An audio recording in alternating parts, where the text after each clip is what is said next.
लेकिन ये कहानी एक ऐसी लड़की की जो किसी भूत के प्यार में पड़ जाती है और उसका इंतजार करती है, इसलिए इस कहानी को एंड तक जरूर देखना।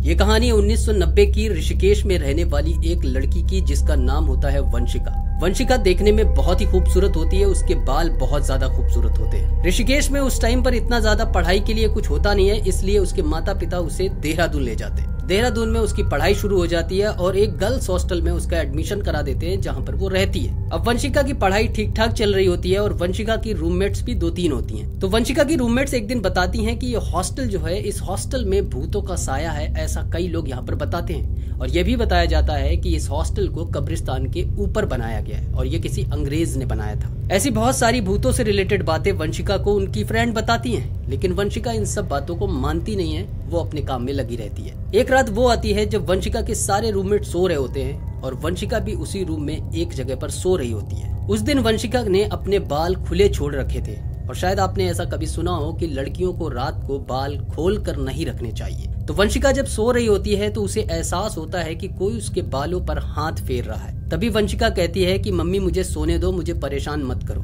लेकिन जैसे ही वंशिका को ये लगता है कि मैं तो हॉस्टल में रह रही हूँ, मम्मी तो यहाँ है ही नहीं, तभी वंशिका की एकदम से आंखें खुलती हैं और उसके मुंह पर एक हाथ आता है जो उसकी चीख को रोक लेता है। और जैसे ही वंशिका उसकी तरफ देखती है, एक आदमी होता है जो कि काफी भयानक दिखता है। वो आदमी उससे कहता है, चीखना मत, चिल्लाना मत, कुछ भी मैं तुम्हें नहीं करने वाला हूँ। और तभी वंशिका की नजर उस आदमी की नजर से भिड़ जाती है और वंशिका पूरी तरह से शांत हो जाती है। कोई बात नहीं कहती है, ना कोई चिल्लाती है। और वो आदमी कहता है कि मैं हाथ हटा रहा हूँ, तुम्हें चिल्लाना नहीं है। जैसे ही वो आदमी हाथ हटाता है, वंशिका बिल्कुल नॉर्मल हो जाती है। वंशिका कोई चिल्लाती नहीं है, बल्कि वंशिका उससे धीरे धीरे बात करने लगती है और विस्परिंग में ये दोनों एक दूसरे से पूरी रात तक बात करते हैं। ये बात वंशिका के रूममेट नहीं जान पाते। अब ये सिलसिला हर रोज चलता है। हर रात को वो आदमी आता है, वंशिका के पास लेटता है, वंशिका के बालों के साथ खेलता है क्योंकि उसे बाल उसके बहुत पसंद होते हैं और वो उसके बालों की बहुत तारीफ करता है। वंशिका भी कुछ भी नहीं कहती, वो नॉर्मल हो जाती है। वो उससे बात करती है, रात भर बात करती है, लेकिन ये बात उसके रूममेट नहीं जान पाते। काफी दिन बीत जाते हैं, ये सिलसिला चलता रहता है और एक दिन ऐसा कुछ होता है कि वंशिका के रूममेट जो होते हैं उनको एहसास हो जाता है कि ये रात को किसी से तो बात करती है। जब दिन में वंशिका की फ्रेंड्स वंशिका से पूछती हैं कि तुम रात में किससे बात करती हो, कौन है जिससे तुम बातें किया करती हो, वंशिका कुछ भी नहीं बताती। वो बोलती है मैं किसी से बात नहीं करती हूँ, हो सकता है मैं सपने में ऐसे ही कुछ बड़बड़ाती रहती हूँ, ऐसा हो सकता है, बट मैं बात तो किसी से नहीं करती। वंशिका उस बात को छिपा जाती है। लेकिन वंशिका की जो रूममेट्स होती है उनके दिमाग में ये कहीं ना कहीं आ चुका होता है कि वंशिका झूठ बोल रही है, ये डेफिनेटली किसी न किसी से बात करती है। अब बात यह होती है कि वो आदमी सिर्फ वंशिका को ही दिखता है, वंशिका के अलावा वो आदमी किसी को भी नहीं दिखता। अब एक रात वंशिका अपने बेड पर सो रही होती है और तभी उसकी रूममेट देखती हैं कि उसके बाल हवा में उड़ रहे होते हैं और हवा उस टाइम पर कमरे में किसी भी प्रकार की नहीं चल रही होती है, तो बाल कैसे उड़ रहे होते हैं? ये एक बहुत बड़ा सवाल उन लड़कियों के दिमाग में चला जाता है।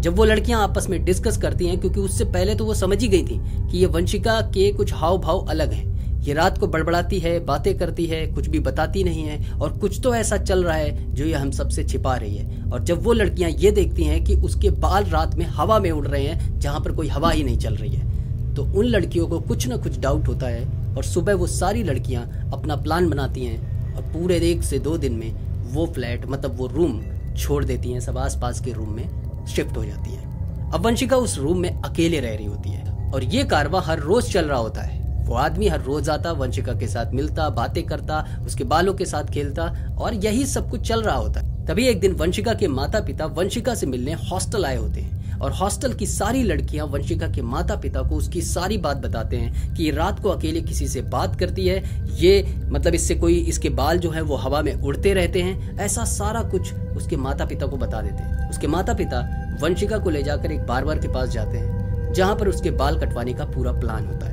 लेकिन वंशिका अपने बाल कटवाने से साफ मना कर देती है क्योंकि वो जानती है कि उस आदमी को मेरे बाल ही तो पसंद है, तो मैं इन बालों को क्यों कटवाऊं। लेकिन उसके माता पिता बहुत फोर्स करते हैं और उसके बाल बहुत ही छोटे छोटे करवा देते हैं और शाम को वो वापस अपने गांव लौट जाते हैं। अब उस रात जब वो आदमी वंशिका से मिलने आता है और जब उसके बाल टच करता है तो वो देखता है कि वंशिका के बाल ही नहीं। वो बहुत गुस्सा करता है, वंशिका को बहुत चिल्लाता है और वो वंशिका की पिटाई करता है। और वंशिका की वो इतनी पिटाई करता है कि उसकी चीखें पूरे हॉस्टल में गूंज रही होती हैं। हॉस्टल की सारे लोग, सारी लड़कियां, सारे बाहर होते हैं, लेकिन किसी की भी हिम्मत नहीं होती है कि वंशिका के कमरे में कोई जाए और देखे जाके कि वंशिका के साथ क्या हो रहा है।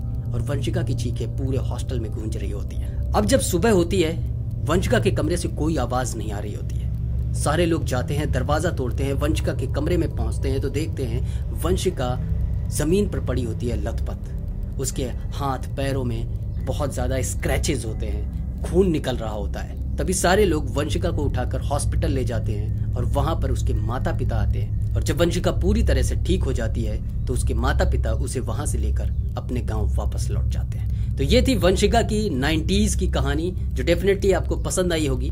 अगर आपको ये कहानी पसंद आए तो वीडियो को लाइक करें और चैनल को सब्सक्राइब करें। अगर आपके पास ऐसी कोई स्टोरी है जो हॉरर है, जो क्रिपी है, ऐसे कुछ मोमेंट्स हैं, तो डेफिनेटली आप मुझे इंस्टाग्राम पे शेयर कर सकते हैं। मैं जो स्टोरी को डेफिनेटली आप तक पहुंचाऊंगा।